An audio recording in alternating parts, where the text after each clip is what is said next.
In 1968, researcher John Calhoun created what seemed a perfect world for mice. There was unlimited food and water.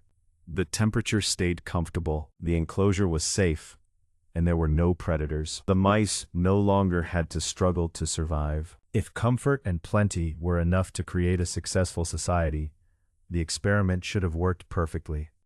Instead, it became a warning about what can happen when a group has everything it needs physically, but lacks a healthy social structure. This warning is often called the Calhoun effect. Calhoun named the experiment Universe 25 because it was one of many similar experiments he had carried out. The idea was simple. He placed a small group of mice inside a controlled enclosure. They had plenty of food, water, and shelter, and they were protected from outside danger. At first, everything seemed to go well. The mice explored their new environment, built nests, reproduced, and gradually filled the enclosure. This was exactly what scientists expected to happen when animals had plenty of resources. For a while, the experiment looked a success, but the population continued to grow. As more mice were born, the enclosure began to feel crowded, even though there was still enough food, water, and shelter for everyone. The main problem was not simply that there were too many mice in a small space. The deeper problem was that the social structure of the colony began to break down. Territories became harder to maintain. Normal mating behavior changed. Mothers stopped caring for their young properly. The usual order of the community disappeared. Some mice became extremely aggressive and fought constantly. Others completely withdrew from the group. Some female mice abandoned or attacked their babies. Some male mice stopped competing, mating, or taking part in colony life. The mice still had everything they needed to stay alive physically, but they no longer had a healthy social environment. This is the first important lesson of the Calhoun effect. Having plenty of resources does not automatically create a stable society. A group can have enough food and still fail if it cannot maintain healthy relationships, useful roles, boundaries, and social order. Calhoun was not only watching the population increase, he was watching normal behavior slowly fall apart inside an environment that looked comfortable from the outside.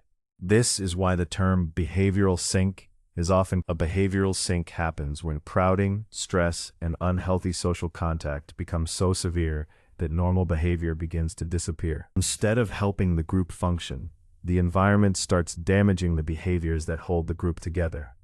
One of the best-known parts of the experiment involved mice that were sometimes called the beautiful ones. These mice were physically healthy, clean, but they had separated themselves from the rest of the colony. They spent much of their time eating, sleeping, and grooming themselves. They avoided fighting, mating, parenting, and other social activity. They looked calm and healthy, but they were not truly thriving.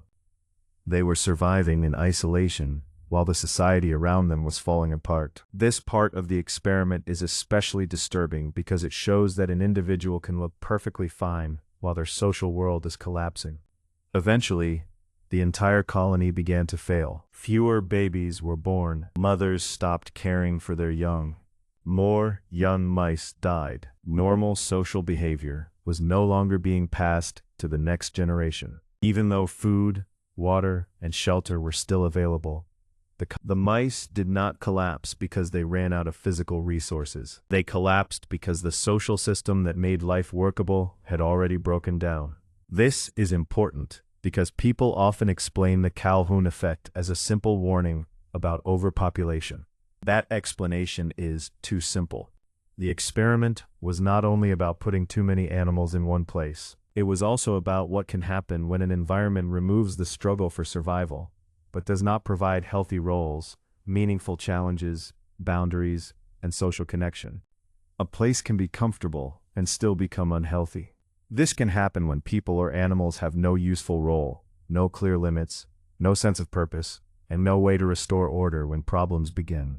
This is why people often mention the experiment when discussing cities, workplaces, institutions, schools, and modern life. They use it to ask whether comfort can hide deeper problems.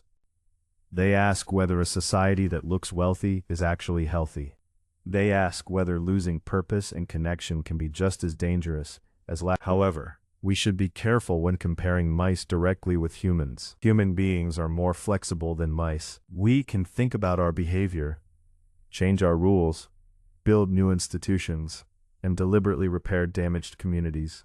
The experiment should therefore not be treated as an exact prediction of what will happen to human society. But it still offers a useful warning. A community may have plenty of resources and still be unhealthy if it has no shared structure, no trust, no meaningful roles. For this reason, the Calhoun effect is better understood as a tool for examining systems than as a prediction of the future. It encourages us to ask a simple question whenever a system looks stable from the outside. Is this environment helping people maintain healthy social relationships, or is it slowly destroying the habits that keep them connected? That is why the story continues to attract attention. The mice do not predict the future of humanity, but the experiment makes an important hidden truth easy to understand. Population can have enough food, space, and material comfort, while still losing something essential: a healthy and livable social world. When that social world begins to fail, the warning signs usually appear long before the final collapse. It is also important to understand what the experiment does not prove. It does not prove that every crowded city will collapse. It does not prove that comfort automatically makes people weak. It does not prove that human beings will behave exactly like mice when a place becomes crowded. What it does show is that physical abundance alone does not create a healthy system. When meaningful roles disappear, relationships break down, and social rules stop working, pressure will appear in other forms. That pressure may appear as aggression. It may appear as isolation and withdrawal.